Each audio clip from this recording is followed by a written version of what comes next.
No he començat, no he començat.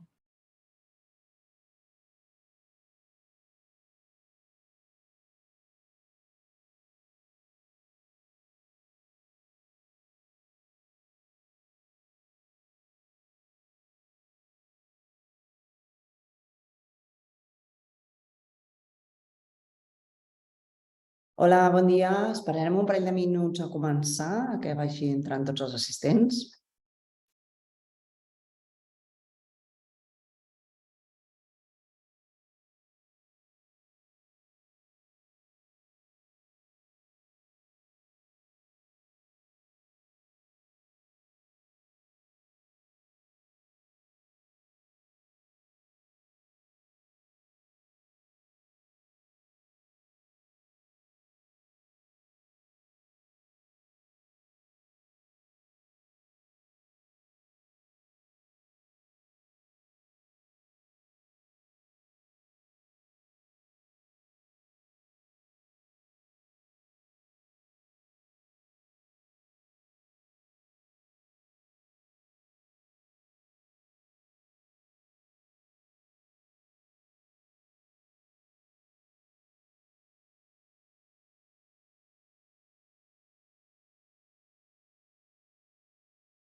Hola, bon dia, benvinguts. Soc la Isabel Sabadell, la directora del 22@Network. Benvinguts a un nou webinar. Avui parlarem de les claus de la nova llei dels residus per a una economia circular, un tema molt interessant i amb un impacte molt gran en un districte com el nostre, que estem en un districte que passem d'una part de transformació industrial a una part més operativa d'oficines i que encara tenim un gran impacte en la gestió dels residus en aquests moments i com podem veure aquesta transformació cap a arribar a un dia que puguem dir residu zero, no? Aquest webinar ha estat organitzat per la Taula d'Economia Circular de la Comissió d'Empresa i Sostenibilitat amb la col·laboració de l'empresa Terraqui. El Miquel Vidal, que tenim aquí, el nostre president de la Taula d'Economia Circular de la Comissió d'Empresa i Sostenibilitat i coordinador d'Economia Circular a la Fundació Formació i Treball, ens moderarà la sessió de debat. Ell és professional del món de l'empresa i l'estratègia sostenible des de fa més de 25 anys, per això el vam convidar a formar part d'aquesta taula d'economia circular. Ha realitzat diferents tasques professionals com a consultor empresarial en l'àmbit de la sostenibilitat i és membre impulsor de l'associació de Natural Step Spain. Actualment és coordinador d'Economia Circular a la Fundació Formació i Treball, és màster en Direcció de la Comunicació per EAE i està format a ESADE en Lideratge d'Innovació Social que facilita la formació contínua de les persones que tenen responsabilitat de gestió a les organitzacions no lucratives. En aquesta conversa, inicialment, el Cristian Morón ens explicarà com ha anat evolucionant aquesta llei de residus per a l'economia circular. El Cristian Morón és advocat, és fundador de Terraqui, un despatx d'advocats especialitzats en dret ambiental. És fundador de la secció de dret ambiental del Col·legi d'Advocats de Barcelona, de la qual és el seu president des de l'any 2002, fins a l'any 2002. Des del 2007 és secretari del patronat de la Fundació Fòrum Ambiental, plataforma público-privada de diàleg i col·laboració entre empreses i administracions i la resta de la societat, amb la finalitat d'aconseguir conjuntament un model de desenvolupament més sostenible que l'actual. Terraqui ha fet l'assistència tècnica de l'Agència de Residus de Catalunya en l'elaboració dels continguts associats a l'avantprojecte de llei de prevenció i gestió de residus d'ús eficient dels recursos de Catalunya. Ja veieu que tenim aquí dos grans experts per explicar-nos com aquesta nova llei afectarà a les empreses i com aprofitar aquesta llei també per fer molta transició dintre de les empreses en la gestió més eficient dels residus. Sense més, jo us vull donar pas al Cristian. Deixo de compartir. Cristian, tot teu. Bon dia. Gràcies, Isabel, per la teva presentació. Aviam si sóc capaç de compartir.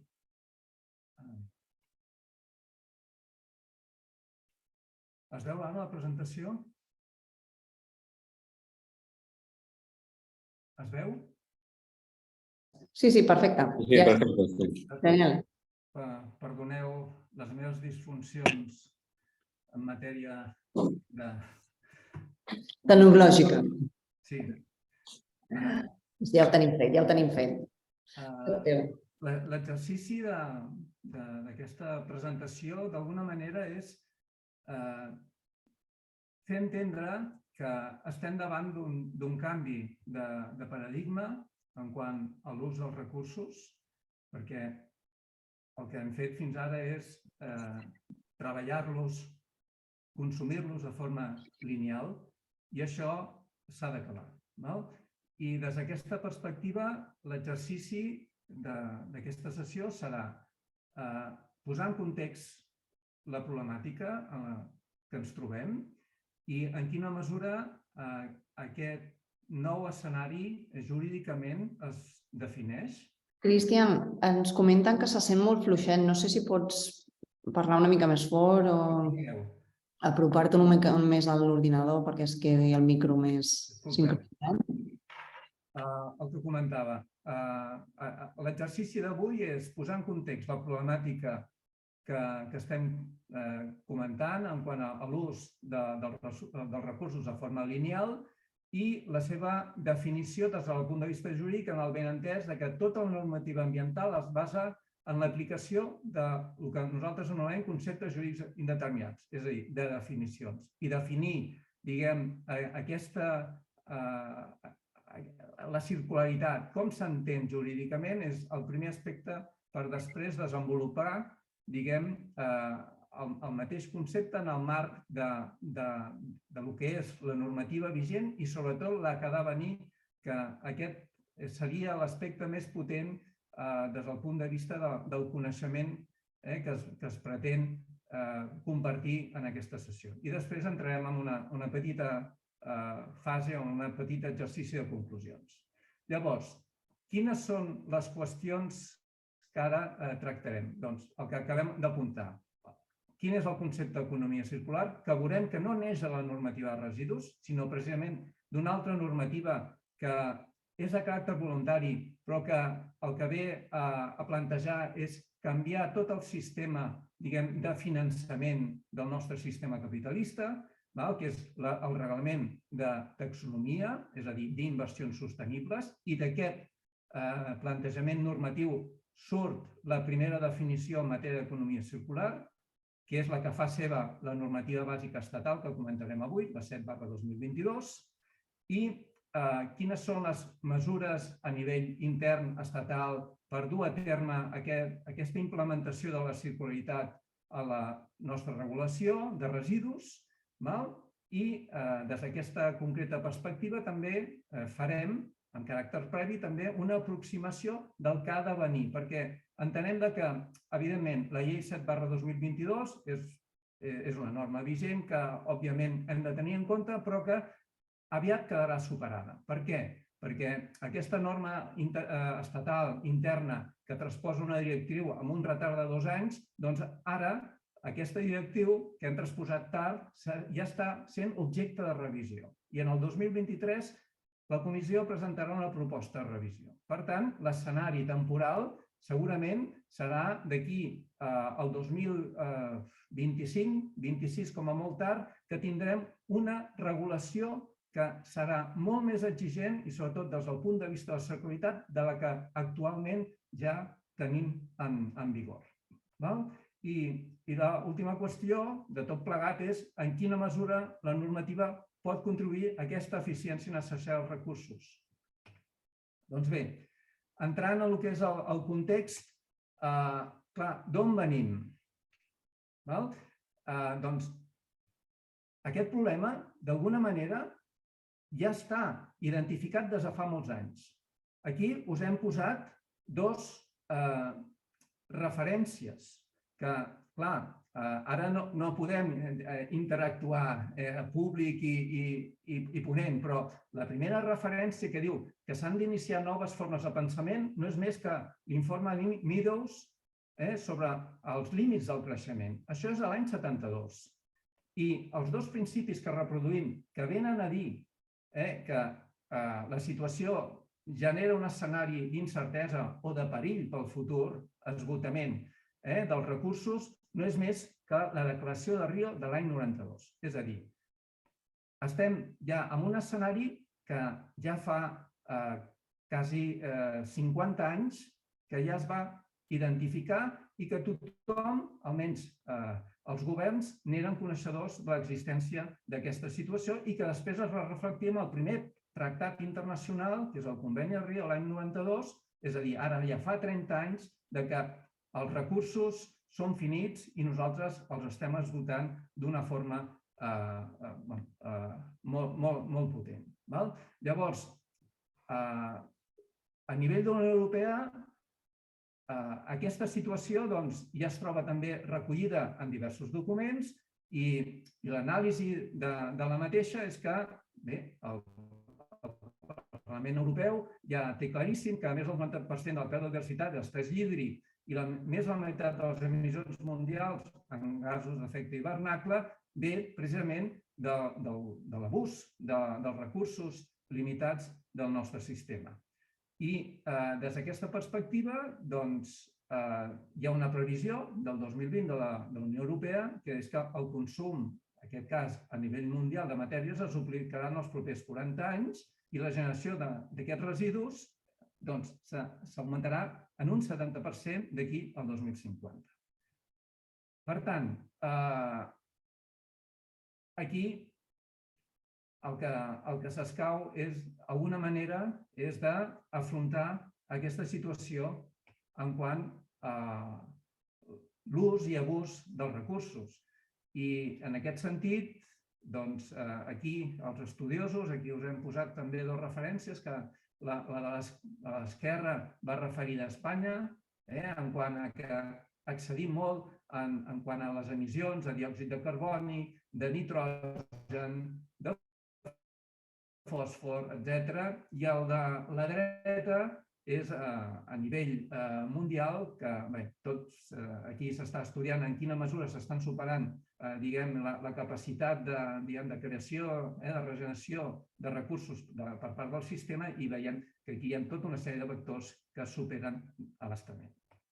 Llavors, davant d'aquesta situació, la Unió Europea ja ara farà 7 anys aproximadament, o 8 anys, ja va fer el primer plantejament de ser més eficients en quant a aquest ús dels recursos, entesos?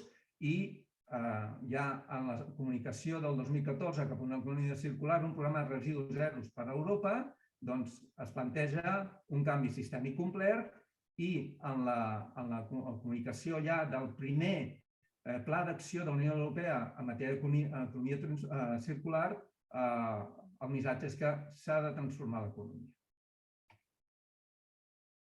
Doncs bé, fruit d'aquest primer paquet en matèria d'economia circular, ha esdevingut el desenvolupament d'un seguit de normatives, que aquí les teniu referenciades, que venen a intentar, en un primer exercici, a implantar aquest concepte d'eficiència. I, dit d'una forma molt gràfica, l'exercici del legislador europeu està en simplificar i harmonitzar definicions, harmonitzar mètodes de càlcul, noves obligacions en matèria de recollida selectiva, també en quant als sistemes de responsabilitat ampliada del productor, l'establiment d'uns requisits mínims per a aquells productors que posen al mercat productes, en quant a l'obligació de la deguda gestió d'aquests productes una vegada esdevenen residus. També es planteja tot un reforç de les mesures de prevenció i gestió de residus. També, des del punt de vista quantitatiu, aquesta millora en quant a la prevenció i gestió es tradueix en augment d'objectius i en quant a la preparació de reutilització i el reciclatge, en aquest cas els residus municipals, i també es plantegen uns objectius mínims de reciclatge pel 2025 per a materials de residus envasos i recollida separada. Aquest és l'escenari, diguem, que és fruit del primer plantejament del paquet d'economia circular del 2015 de la Unió Europea. Llavors, la problemàtica cada vegada és més evident. Doncs no han passat 5 anys que s'ha hagut de reformular aquest plantejament inicial i s'ha tornat a fer un nou exercici el 2020, que és el Pla d'Acció en matèria d'economia circular. I aquí el missatge, diguem, més important és que haurem de ser cada vegada més exigents i això implicarà que constantment la normativa, com veureu ara més endavant amb el que se us explicarà a continuació, doncs la legislació serà un no parar en quant a la seva promulgació i, evidentment, l'obligació que va aparellada a aquest exercici referit a la millora de l'eficiència dels nostres recursos. I això, de quina manera es fa? Doncs ampliant, diguem, l'abast a tot aquest seguit d'aspectes que us apuntem aquí i fruit d'aquest nou impuls en matèria d'eficiència per part de la Unió Europea, doncs s'han endegat consultes públiques d'allò que ja us hem comentat, de la revisió de l'etiqueta de residus, també de la revisió de l'etiqueta d'envasos, de la normativa sobre els materials en contacte amb aliments i d'aquells materials plàstics reciclats destinats a estar en contacte amb aliments. Doncs bé, dèiem, tenim un escenari normatiu que el que planteja és introduir un principi d'eficiència en l'ús dels recursos. Doncs bé, la Directiva Marc de Residus, que és objecte de transposició per la Llei 7/2022, el que planteja és el següent. Per tal que l'economia sigui veritablement circular, s'han de prendre mesures addicionals sobre la producció i consum sostenibles centrant-se en el cicle de vida complet dels productes de manera que permeti preservar els recursos i tancar el cercle. Doncs bé, malgrat aquest pronunciament, i si m'he sabut explicar bé abans, clar, si la normativa es basa en l'aplicació de conceptes jurídics, sobta que la Directiva Marc de Residus, tot i que l'escenari que planteja és tendir a l'eficiència, no faci aquesta definició, no estableixi un concepte d'economia circular. I no és a través de la normativa de residus, sinó de la normativa per facilitar les inversions sostenibles que per primera vegada s'estableix una primera definició jurídica d'economia circular.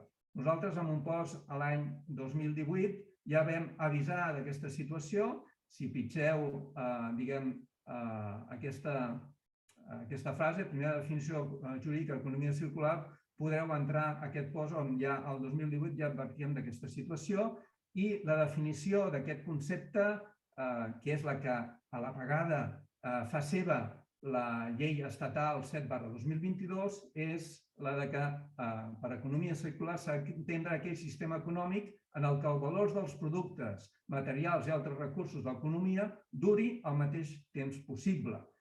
I això com es fa? Doncs potenciant el seu ús eficient en la producció o el consum, reduint l'impacte del seu ús, reduir al mínim els residus i l'alliberament de substàncies perilloses en totes les fases de cicle de vida i, en el seu cas, l'aplicació de la jerarquia de residus. Aquesta definició, el reglament de taxonomia, que insisteixo, no és més que un exercici voluntari en quant al tema de les finances, es tradueix de la manera en què s'expressa l'article 13 d'aquest reglament, on aquí tindrà una descripció pormenoritzada de quines activitats es consideraran que tendeixen a l'adopció d'aquesta eficiència. I aquí teniu tot referenciat en aquest precepte aquelles activitats a les que es pot finançar perquè s'entenen que són sostenibles. I aquí teniu una descripció que va més enllà de la definició que pot ajudar i molt a entendre què s'entén per un negoci, per una iniciativa que amb l'ús de productes és eficient o circular. Doncs bé, aquest exercici que es planteja el 2015, es renova el 2020, doncs implica un desenvolupament de tot un seguit de polítiques que el que venen d'alguna manera a significar és que la problemàtica dels recursos no es centra exclusivament en la normativa de residus, sinó que abasta o ha d'abastar altres àmbits. En aquest sentit, un dels grans aspectes en una societat de consum com la nostra és el tema de les manifestacions, de les bondats dels productes. Doncs hi ha en previsió, i ja està en una fase bastant avançada, una proposta directiva sobre l'empoderament dels consumidors per la transició verda. Això què vol dir? Combatre el greenwashing. D'acord? I llavors, lligat amb això, és a dir, controlar aquest pecat que ens hi trobem, que és el del greenwashing, doncs com s'estandarditza, com s'ordena la comunicació de la bondat d'aquests productes en termes d'eficiència, de sostenibilitat. Doncs això s'intenta fer a través de la proposta de regulació sobre les afirmacions ecològiques de productes i organitzacions. I que el que fa és, d'alguna manera, estandarditzar mètodes de valoració del que és la sostenibilitat, la circularitat, l'eficiència dels productes a través del que s'anomena el mètode de petjada ambiental. Llavors, quan llegíem o repassàvem la definició d'economia circular, també es parlava del que és la incidència des del punt de vista del medi ambient i de la salut pública d'aquests productes, és a dir, de la seva composició. I en aquest sentit, també la Unió Europea està, en base a una estratègia de sostenibilitat per les substàncies químiques, també està regulant la minimització, en el seu cas la desaparició, d'aquelles substàncies o productes tòxics que poden formar part de productes. I en aquest sentit teniu altres exercicis i un de molt important que va referit, segons el meu criteri, que és molt notable, que va referit als processos productius, és el de la proposta de revisió de la directiva d'emissions industrials, on en el que són els BREF, que no són més que l'exercici de l'avaluació de l'estat de la tècnica aplicada a un procés productiu i que ha de formar part, una vegada aprovat aquest BREF, ha de formar part dels requisits en quant a les mesures de minimització de l'impacte dels processos productius, doncs s'establiran també valors límits de rendiment ambiental obligatoris en els nivells de consum i eficiència dels recursos. I això ja no va referit al producte, sinó que hi ha un pas endavant, que és en la fabricació.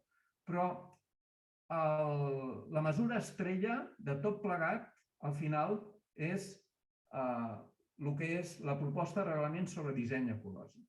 És a dir, fer que els productes siguin sostenibles. Llavors, clar, el millor residu és el que no es produeix. I clar, si partim d'aquest concepte, el que s'ha de fer és establir un marc on els requisits de disseny ecològic formin part a l'hora de definir i de posar en el mercat productes. I tenir en compte qüestions tals com la durabilitat, la possibilitat de la seva reutilització, d'actualització i, en el seu cas, la reparació. També, evidentment, com ja hem parlat de l'estratègia relacionada amb el REACH, les restriccions en quant a la presència de substàncies que dificulten aquesta circularitat, els aspectes de consum energètic ja formen part de la regulació vigent, per tant, no hi ha res de nou en aquests sentits. Introdueix aquesta proposta aspectes relacionats amb el contingut de material reciclat que han de tenir els productes, relacionat amb el tema de la possibilitat de reutilització, doncs, aspectes relacionats amb l'operativitat en quant a la facilitat del seu desmuntatge, remanufacturació i reciclat dels productes i materials i, evidentment, la parametrització, és a dir, la petjada ambiental dels productes durant tot el cicle de vida, doncs, formarà part de tot aquest nou plantejament a l'hora de fer més sostenibles els productes que es posin en el mercat. I també deixem constància que tot aquest plantejament, doncs, els productes hauran d'anar acompanyats del que s'anomena un passaport digital, on precisament tot aquest esforç, tot aquest exercici per fer més eficient aquest producte s'haurà d'alguna manera de reflectir a través d'aquest nou document. I, evidentment, també, atès que és una iniciativa d'un poder públic, doncs també es tracta tot el tema de la contractació i en quina mesura l'administració, com a cadena d'atracció de l'economia, com introdueix en tot el tema de la contractació pública tots aquests nous aspectes per fer més sostenibles els productes i, d'alguna manera, predicar amb l'exemple, si se'm permet l'expressió. Doncs bé, veiem que aquest és l'escenari que se'ns vindrà. Ara, a continuació, el que plantejarem d'alguna manera és un esbós de la regulació vigent a nivell intern, però que, torno a insistir, tot això que acabem de comentar, doncs, la llei no és més que l'inici d'un camí que properament es veurà superat aquest inici, aquest plantejament de la llei 7/2022 de residus i sòls contaminats per una economia circular, doncs que, torno a insistir, té una data de caducitat, i això és important des del punt de vista dels agents econòmics, tenir-ho en compte, d'uns 5 anys, 5-6 anys. Doncs bé, què és el que planteja aquest nou escenari des del punt de vista de l'ordenació interna a nivell estatal o normativa bàsica? Doncs bé, com d'alguna manera ja s'ha apuntat abans. Bé, arribem tard perquè la transposició de la directiva del 2018 de residus es tenia que haver fet, operat el juliol del 2020, i això s'ha fet. I també de l'altra directiva, que és la SUB, de productes de plàstic d'un sol ús, es tenia que fer també el juliol del 2021 i bé, això no ha passat fins al 10 d'abril, que és quan entra en vigor la transposició a través de la llei 7/2022. Doncs bé,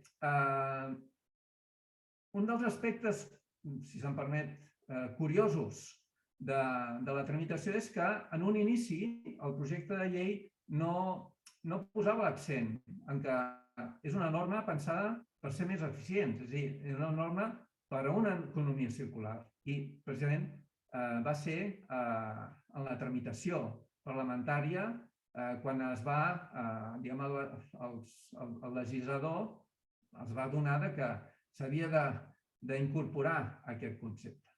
Doncs bé, la finalitat de la norma, des del punt de vista de la circularitat, aquí teniu referenciat els aspectes, els objectius que s'expressen a l'article 1, des del punt de vista de l'eficiència, doncs hi ha un apartat concret que és fer la transició a una economia baixa en carboni amb models empresarials, productes i materials innovadors i sostenibles. Aquesta qüestió, des del punt de vista de l'aplicació i sobretot de la interpretació de la norma, és molt potent. Per què? Perquè qualsevol aspecte relacionat amb la regulació del que ara comentarem ha de tenir en compte aquesta finalitat, aquest objectiu de ser més eficients. Doncs bé, si mirem l'escenari normatiu que ve a substituir, que és l'antiga llei de residus, la 22/2011, els aspectes, novedosos que es plantegen amb l'actual règim vigent de la 7/2022, doncs, d'alguna manera, venen, segons el nostre punt de vista expressat en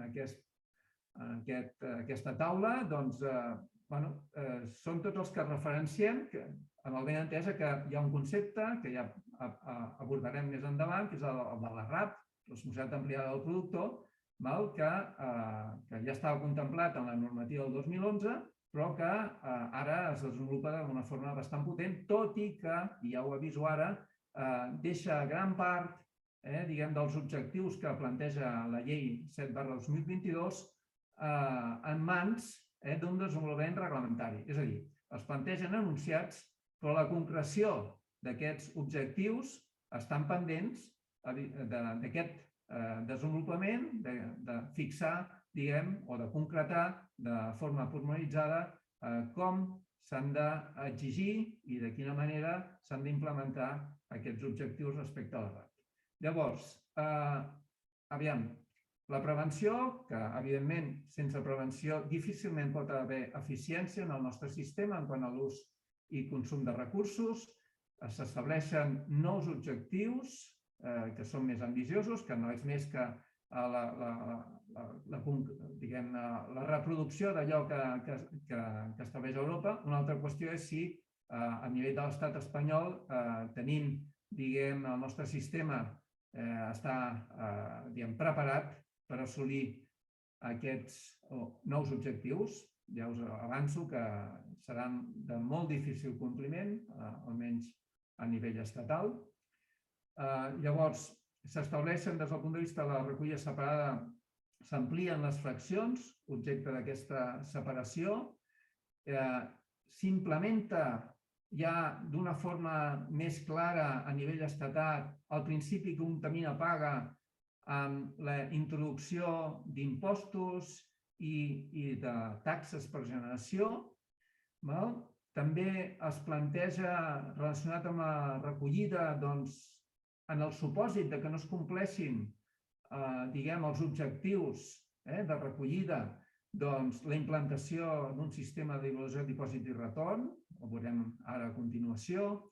I hi ha un altre aspecte que entenem que és molt important des del punt de vista de l'eficiència dels recursos, que té a veure amb els subproductes, amb els conceptes de subproducte i fi de condició de residu, perquè fins ara aquests dos conceptes, que el que venen d'alguna manera és a facilitar la reintroducció d'aquests materials que han estat valoritzats i que d'alguna manera tornen en aquest cercle i que tendeixen a l'eficiència de tot el nostre sistema productiu i de consum, doncs fins ara, amb la llei 2011, tot això supeditava amb la reglamentació, és a dir, en establir una norma per un flux concret.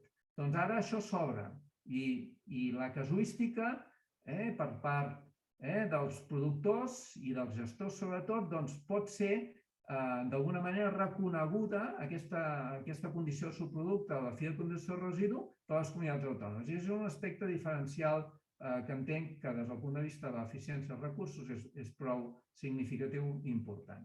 I bé, el típic, sempre que hi ha una nova norma, doncs, evidentment, les sancions són més importants i la tipificació d'infraccions, ateses les noves problemàtiques com el littering, és a dir, la contaminació dispersa en el medi de productes o materials com poden ser el plàstic, doncs també es reflecteixen en aquest exercici que és la llei 7/2022.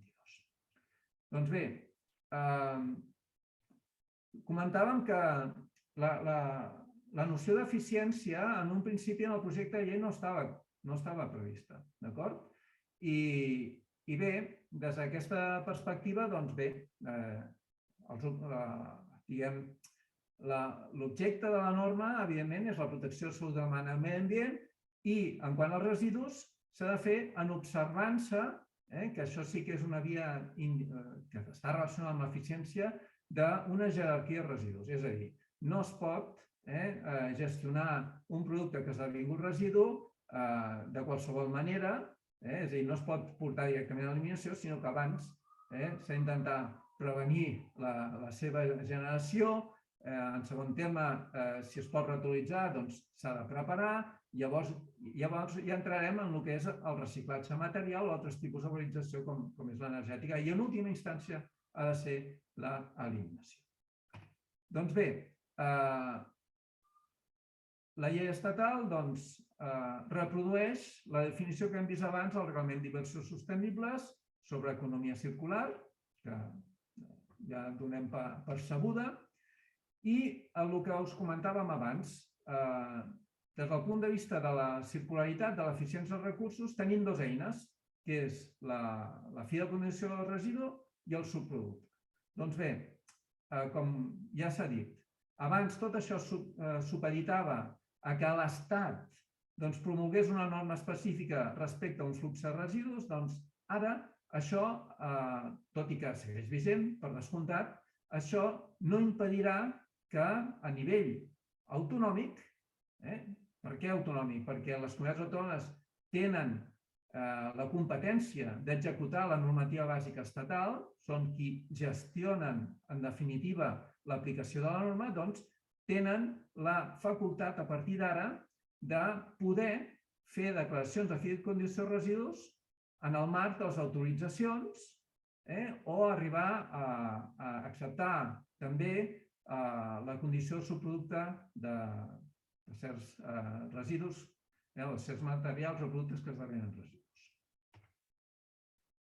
Parlàvem que la llei estableix nous objectius en quant a l'assoliment de millores quantitatives de la gestió dels residus i respecte a la prevenció, que és el primer nivell de la jerarquia de residus que acabem de veure.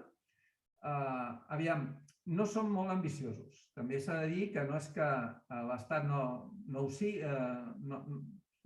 sigui, sinó és que no ho és la Unió Europea encara. I s'estableixen aquests percentatges en quant a la prevenció de residus. En aquest sentit, aquests percentatges es troben a l'article 17 i després ja respecte als productors també s'estableix des del punt de vista de la prevenció de residus en l'article 18 un seguit d'obligacions a diversos sectors, com pot ser la pròpia administració pública, el canal Horeca, que és el canal de restauració, distribució alimentària, etc. Pels comerços i també, en definitiva, per productors de productes i productors de residus. I un dels trets que ja s'ha avançat, que és que sobre el tema de prevenció de residus es deixa en mans de l'Administració General de l'Estat, és a dir, del govern de l'Estat, l'establiment d'altres objectius més ambiciosos en quant a la prevenció i reutilització per a determinats productes. Per tant, aquesta ja és el primer exemple, millor dit, del que és, diguem, la definició d'uns escenaris, però que només es plantegen com a tals, però que no es materialitzaran fins que l'Administració General de l'Estat ho desenvolupi reglamentàriament. I l'establiment d'aquests reglamentari, d'aquests objectius, també es pot ampliar a altres fraccions de residus, com les que aquí es reprodueixen. Doncs bé, el que dèiem abans, l'article 18 el que planteja són les mesures de prevenció de les administracions públiques. I si repasseu els aspectes que es consignen en aquesta taula, doncs la majoria venen a ser qüestions de bona voluntat. Són missatges, però que la seva concreció, d'alguna manera, fins que no hi hagi un desenvolupament reglamentari, no es materialitzaran. Amb una excepció, però que en el fons no és més que un exercici respecte a l'obsolescència programada, que aquí diuen sí, estudiarem en un termini de 2 anys, a partir de l'entrada en vigor de la llei, si s'han d'establir mesures per evitar aquesta obsolescència. És a dir, són anunciats, però que la seva concreció encara està, d'alguna manera, pendent a través del desenvolupament reglamentari. Això canvia respecte als productors o sectors de la cadena de valor. Llavors, aquí sí que hi ha una concreció, a diferència de les administracions públiques. I són les que aquí, d'alguna manera, es consignen els seus terminis, que també us reproduïm. I respecte a mesures de prevenció dels productors de residus, doncs també s'estableixen unes obligacions que es concreten sobretot amb un pla de minimització de residus perillosos i que en aquest cas no s'aplica respecte a aquells productors que no facin o no produeixin més de 10 tones anuals o si tenen implementat un sistema de coauditoria de la Unió Europea o el sistema EMAS. Un aspecte importantíssim de l'eficiència des del punt de vista d'aquells productes que esdevenen residus és poder aconseguir una recollida diferenciada o una recollida separada. Llavors, s'estableixen per diverses fraccions de residus aquesta diferenciació, aquesta separació de la recollida i que respecte a d'altres deixa en mans de l'Estat la possibilitat, a través del corresponent desenvolupament reglamentari, també d'implementar i d'obligar, en definitiva. Llavors, aquest aspecte també té a veure, com ja hem avançat abans, en què si hi ha una bona recollida separada, llavors les possibilitats d'optimitzar, de valoritzar aquests residus i que siguin eficients és més gran. Ara bé, els percentatges que aquí s'estableixen per a aquests fluxos de residus, ja us avanço que, a excepció dels residus construcció, aquest no ha canviat gaire respecte a la directiva anterior. La veritat, la resta, l'Estat els ha mantingut. I un aspecte prou interessant és que l'article 19 també estableix mesures de prevenció respecte als residus alimentaris. I aquí estableix un segon ordre de jerarquia de residus alimentaris perquè el que s'ha d'intentar és que el malbaratament alimentari minimitzar-lo en la mesura possible, en el sentit que la finalitat, evidentment, de la producció d'aliments és el de consum humà. Doncs s'ha d'intentar esgotar i s'estableix diversos mecanismes en aquest sentit per ser més eficients. I després, abans de dedicar-los a la valorització dels residus a través de compostatge o gas, s'ha d'intentar que aquests residus alimentaris puguin anar destinats a l'alimentació humana. Cristian, volia dir que en aquests moments està en el Parlament espanyol tot el tema d'aquesta nova llei del malbaratament alimentari. I aquí a Catalunya som el primer context que vam fer aquesta llei.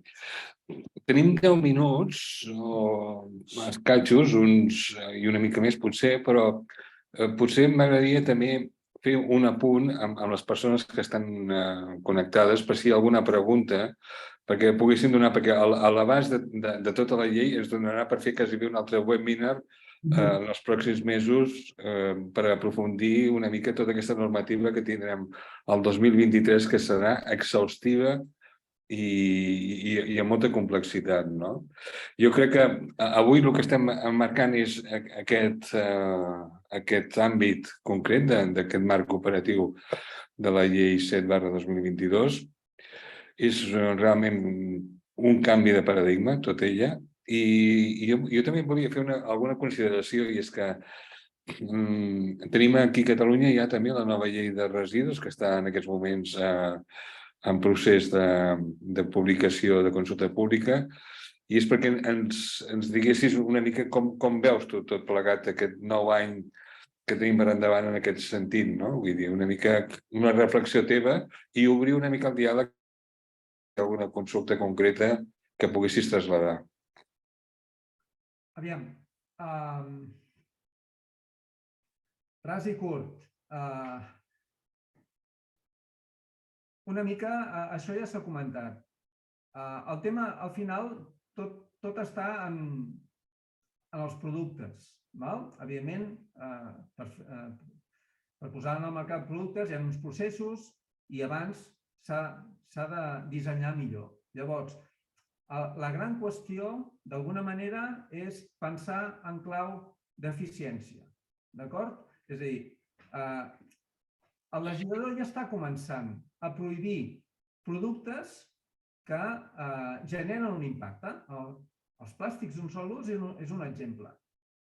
I això anirà més. És a dir, cada vegada es restringiran més segons quins productes que es posen al mercat en funció de l'impacte que generen en el nostre entorn. D'acord? I aquest aspecte, si no es té en compte, poc recorregut tindrà allò que es posin al mercat. I aquest és el missatge, diguem, més important.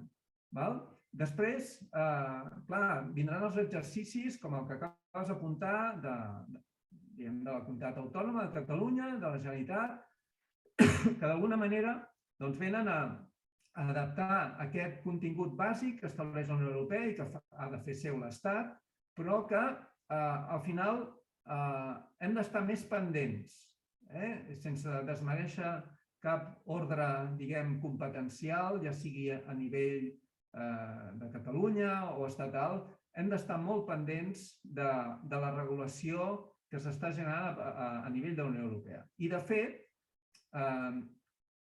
un dels aspectes que cada vegada és més significatiu és que la Unió Europea, en segons quins àmbits de regulació en matèria ambiental, ja no regula a través de directives, sinó que ho fa a través del reglament. Això en què es tradueix? Doncs que la Unió Europea ja no deixa en mans de l'Estat com imposar o com dur a terme uns objectius, que això és el que es fa a través de les directives, sinó que directament, a través del reglament, ja imposa, perquè veu que la situació a nivell dels diversos estats membres és tan variada que la majoria de les vegades, i aquesta és una de les característiques del dret ambiental, que és que no es compleix la normativa. I el que cada vegada és més palès és que la Unió Europea ja imposa directament uns plantejaments. I aquest, el de que els productes siguin més sostenibles, aquest és claríssim. I aquest és un aspecte que qualsevol operador en el mercat ha d'interioritzar. D'acord. En aquest punt, Si hi ha algú que està en aquests moments a la nostra trobada d'avui vol fer alguna consulta, obrim el xat perquè pugui fer traslladar en el Cristian Morron la consulta. I jo també tinc una consulta que és, com veus, hi ha possibilitat en aquesta nova legislació de treballar el tema impositiu, em refereixo. IVA reduït per productes recuperats, perquè estem plantejant que fins ara una de les coses més importants és la prevenció, però si hem de recuperar productes i podem donar-li un cicle de vida i podem comercialitzar els mateixos, això es planteja? Encara no. És una assignatura pendent. De fet, la Comissió Europea, en els informes que fa sobre l'estat de la qüestió a nivell de cada estat membre, doncs Espanya surt retractada en quant a la no aplicació d'instruments fiscals en matèria ambiental. No hem tingut ocasió, per qüestions de temps, però la llei estatal introdueix dos impostos, un que és molt innovador, que són d'aplicació a partir de l'1 de gener de 2023, que és sobre el consum de plàstics no reciclables. Que s'aplicarà al gener, no? Sí, tot. I llavors el d'eliminació, que aquest ja a Catalunya ja el tenim. I això no és més que la concreció d'un principi, que és qui contamina paga. És a dir, si aquest producte genera un impacte, la tendència és que cada vegada en matèria d'aigües això està claríssim. La Directiva Marc d'Aigües, que és el 2000, ja internalitza el cost de la ineficiència a través d'instruments econòmics. I això encara estem a les beceroles quan parlem de productes, però és un camí sense retorn, és a dir, això anirà més. I l'aspecte de l'IVA que tu comentaves, evidentment, és una demanda de molts operadors, sobretot dels tercers sectors, que intenten aplicar aquesta primera estadi de la jerarquia de residus, que és la prevenció. Aquí, a diferència d'altres estats de la Unió Europea, això encara no s'ha reconegut. Doncs ens queden 5 minuts per tancar aquest panell d'introducció dins d'aquest àmbit. Dir-ho que aquests dies és la Setmana Europea de Prevenció de Residus i des del 22 @Network estem impulsant també tots aquests diàlegs de conscienciació de la prevenció de residus i que Terraqui ens aporta tot el seu coneixement. Vull dir, podríem fer tres webinars com aquests durant tota aquesta setmana perquè no ens acabarem tot a l'abast del que tenim per endavant, no? Per anar tancant aquesta trobada d'avui, tu, des del punt de vista d'una organització del 22 @ de la Network, què plantejaries o què ens indicaries que poguéssim fer de cara a aquest escenari de la nova llei 7/22, 2022? Aviam, clar, tot depèn de quin és el seu producte, el seu procés, d'allò que facin, perquè hi ha fluxos que estan obligats a formar part d'un sistema de responsabilitat ampliada del productor, on aquell qui posa un producte en el mercat està obligat a finançar el cost de la gestió d'aquest producte quan esdevé un residu, o d'encarregar-se de la seva gestió directament. Això ja depèn de cada sistema, no? O de cada productor, perquè cadascú pot fer el seu propi... pot aplicar a la seva organització un sistema de responsabilitat ampliada del productor. L'únic que normalment es fa de forma col·lectiva. Llavors, evidentment, ha de tenir en compte la internalització del pausiu ambiental que genera, que cada vegada es trobarà més reflectit a la normativa.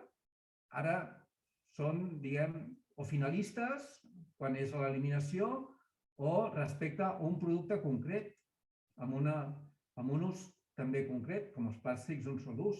Però aquests aspectes s'aniran ampliant i s'ha de tenir molt en compte perquè, clar, canviar un procés o un negoci no es fa de la nit al dia. Llavors, s'ha de ser molt amatent a aquests canvis normatius, perquè són canvis que, de veritat, s'implementaran a un termini relativament curt, a 5-10 anys vista, i els negocis s'hauran d'adaptar a aquest nou context, a aquesta nova circumstància. Llavors, la llei 7/2022, en aquest sentit, d'alguna manera, doncs entenc que ve a ser una continuació del que ja tenim, però que, torno a insistir, la seva aplicació jo crec que periclitarà en 5 anys perquè haurem de transposar un nou escenari, que és el que ara s'està treballant de la revisió de la Directiva Marc de Residus i d'aquestes altres normes que hem comentat, que és que no coneixerem, diguem, el negoci tal com l'hem dut a terme fins ara i més que res és posar els binocles i tenir una perspectiva a més llarg termini des del punt de vista de l'eficiència i que aquesta eficiència s'exigirà cada vegada més. Aquest entenc que és el missatge més important que nosaltres, com a juristes, en base al que el legislador ja planteja, faríem o recomanaríem.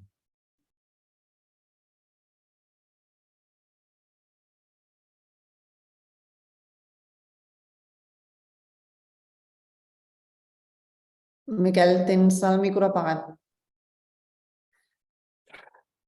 Ens emplacem, en tot cas, a una nova trobada amb vosaltres com a entitat mediambiental i que domineu la legislació, en aquest cas, amb una altra actuació des del 22 Network. Us agraïm molt que la participació en el marc de la Setmana Europea de Prevenció de Residus i, no sé, Isabel, si vols tancar una mica aquesta trobada d'avui i donar-li la continuïtat. Moltes gràcies, Cristian, moltes gràcies, Miquel. Ha estat molt interessant. Jo crec que tenim molta feina per fer tots plegats. Em sap greu que no hi hagi hagut una participació dels assistents avui, però en tot cas us farem arribar les presentacions i la informació i qualsevol cosa estem a la vostra disposició. Que simplement dir que demà tenim un breakfast molt interessant de mobilitat, que dintre de la mobilitat la sostenibilitat també cada vegada està agafant un pes més important, que fem precisament a la UOC, en el nou hub de recerca que estan fent, que sí, convidar-vos a tots que vulgueu participar també en aquest esdeveniment i seguim fent coses molt actius fins al Nadal. Moltes gràcies a tots per venir i fins a la pròxima. Un plaer. Gràcies.